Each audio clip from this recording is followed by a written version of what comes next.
So, you've joined the ranks of countless others who inspire kids and challenge them to reach for new heights.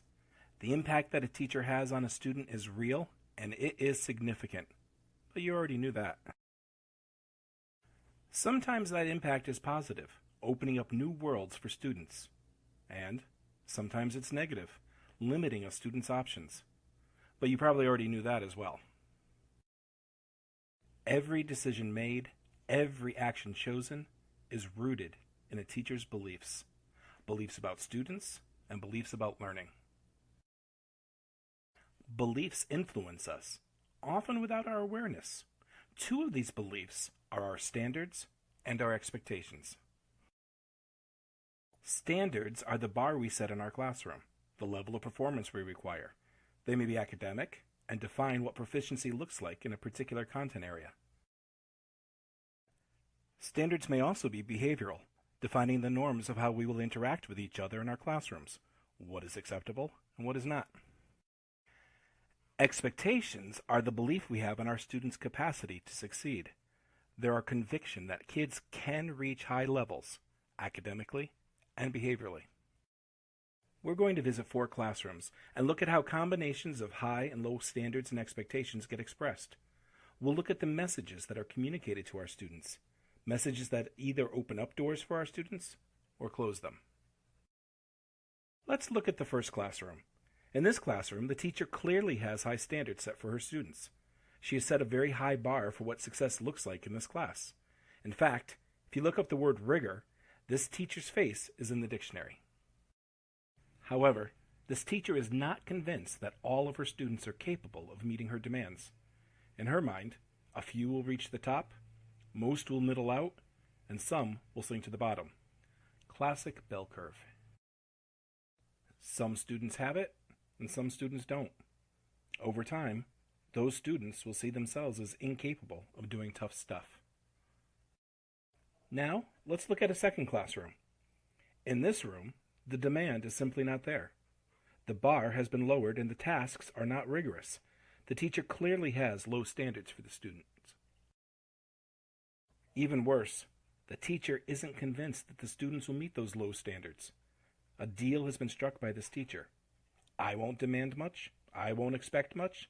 Let's just get out of here alive.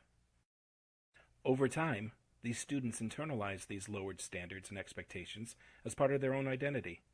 Why bother trying? The work's not even worth the effort. Even if I did try, nobody thinks I've got a shot at pulling it off. Now, on to a third classroom. This classroom seems to be a bit of a contradiction. The teacher's standards are low, but his expectations for students are high. In this classroom, the teacher is concerned with his students and their sense of self-worth. He recognizes that they are up against a lot of issues in their lives. Stress, trauma, poverty, you name it. He wants his classroom to be a safe place for his students, a place where they can feel confident and good about themselves. The problem is, in the process, he's lowered his standards.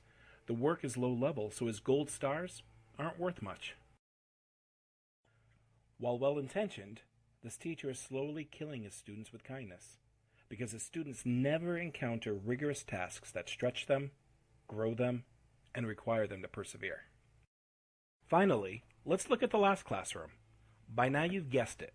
This teacher has both high standards and high expectations. She has set a high bar for all of her students, and she is convinced that they all can and will meet that bar. But there are some caveats. To live in this space means that a teacher will do whatever it takes for students to succeed. It means creating lessons that are meaningful to students with a range of experiences, a range in background knowledge, and a range of proficiency levels.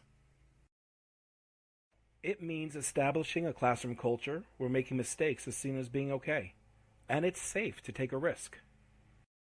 It means being committed to the belief that just because a student is not yet there in terms of the target, does not mean that the student will never arrive at the destination.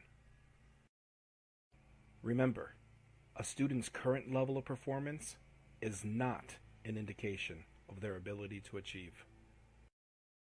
This is hard work, And the truth is, we can find ourselves in any or all of those classrooms. Even with the same group of students, we can set a high bar for some and a low bar for others. Believe that some have the capacity and others just don't.